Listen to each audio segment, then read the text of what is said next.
absolutely important is what Jesus would pray. And that is, some of you have been with me before. You already know this part because I've taught you this before. But it is spending time identifying that you know who he is. Okay? Identifying, first of all, you identified who you are to a certain degree. You're going to do that. We're going to learn more how to do that later. But very elementary, Father identified, okay, I have the right to say the next word, to be in a conversation with you. You're my Father. And then you identify, I know who you are. Hallowed be thy name. Honor, glory, praise. I spend time reverencing your name. And I've often told people that the biggest mistake people make is they jump immediately to something.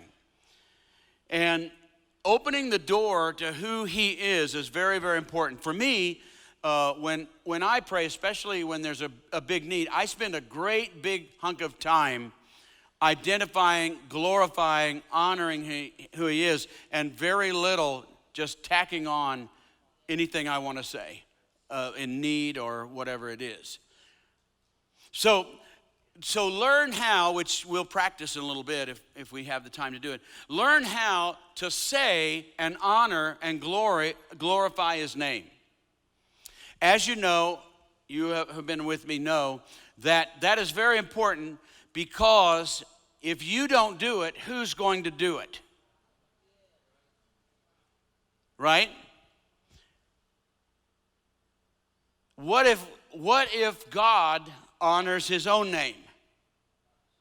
Wait, let's back up. Here, Peter's right in front. I know Peter, he won't mind doing this. Peter, just stand up for a second. Would you mind, since you're right in the front, and turn around and face the people? Would you spend about even 15 seconds honoring your own name? Just tell us how great you are. Go ahead, just take about 15 seconds and tell us how great you are. Can't do it. Why? Yeah. He feels like an idiot because it's dishonorable to honor yourself. So God, there's one thing that God doesn't have that he needs, that God can't do for himself. If God honors himself, it becomes what? Dishonorable. So when you pray, you not identify Father, but you identify part of the family that I know, and I'm going to give you what you need before I ever bring up anything that I need. Because we oftentimes forget that God's honor was robbed from him when Lucifer, who became Satan, stole his honor plus 1/3 of the angels, and an embarrassing, we forget this. What an embarrassing moment, right? What an embarrassing moment. When 1/3 of the angels rose up and began to lie about God, Lucifer lies about God, and they're lying about God right at this very moment, and they were thrown out of heaven, accusing God, and yet we kind of like, oh, God, just get over it. Just get over it. And yet those lies are going out right now, and if you don't honor him, who's going to honor him? Who's going to override those lies if you don't? So Jesus says, Father, honor and glory and praise be yours. Glory, honor, praise be yours. To be honored, to be praised, to be glorified. Over and over, holy, holy, holy is your name. To be honored, to be praised, to be glory. Wonderful God. Always doing what's right. Just and right and true are you, O God. Over and over and over, we establish who he is in the earth.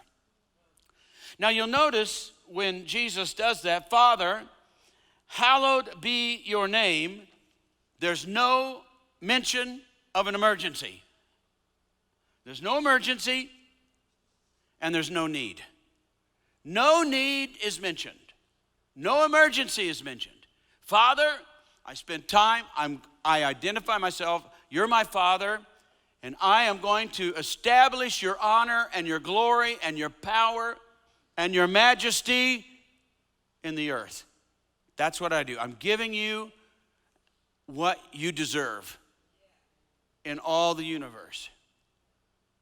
Okay?